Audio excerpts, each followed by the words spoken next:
Bonjour à toutes et à tous. Aujourd'hui, je reviens sur le sujet du démantèlement des sites industriels agrivoltaïques que TSE prévoit de construire dans nos campagnes. En janvier dernier, TSE a publié un livret qui s'intitule Clôture de la concertation du projet initial. Ce livret, le voici. Il comporte plus de 140 pages, écrites en minuscules. Nous ne savons pas exactement à qui il a été envoyé, mais ce que nous savons, c'est que TSE ne l'a adressé ni à nous, association directement impliquée dans l'opposition à ce projet, ni au maire de Moroux, qui est pourtant, dans le secteur, le maire le plus impliqué. Le plus important, c'est que nous nous sommes procuré ce livret. Dans ce livret, TSE répond à de très nombreuses questions qui leur ont été posées. Je vais me concentrer sur la réponse que TSE apporte à la problématique du démantèlement. La question issue du territoire est, je cite, TSE s'engage à la remise en état des sites dans 40 ans. Comment? Quelle garantie? Quel montant? Les fonds seront-ils sous séquestre à la CDC?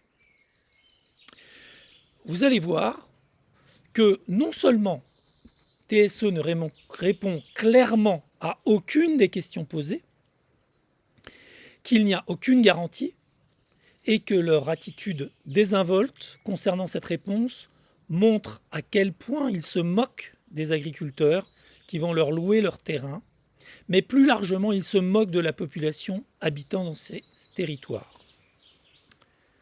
Donc, aux questions posées, voici la réponse de TSE. Je les cite. TSE prend l'engagement, si l'agriculteur ne souhaite pas garder le système, de démonter intégralement l'installation à l'issue de la durée du bail. Toute cette installation est faite pour être intégralement réversible et est recyclable à plus de 95%. Les coûts du démantèlement seront provisionnés au cours des 5 dernières années d'exploitation du système. Fin de la réponse. Donc, imaginons que TSE obtienne les autorisations nécessaires, construise les sites industriels agrivoltaïques et commence leur exploitation en 2025, l'année prochaine.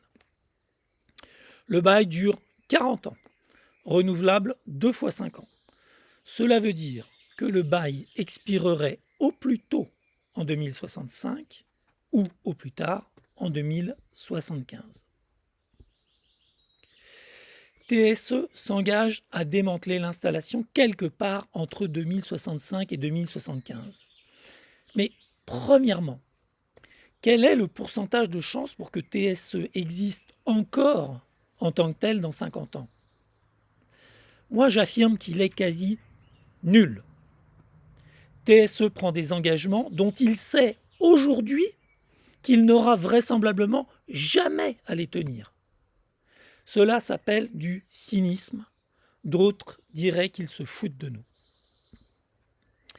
Par ailleurs, il n'est fait aucune mention au caractère obsolète de ces installations et de ces matériaux.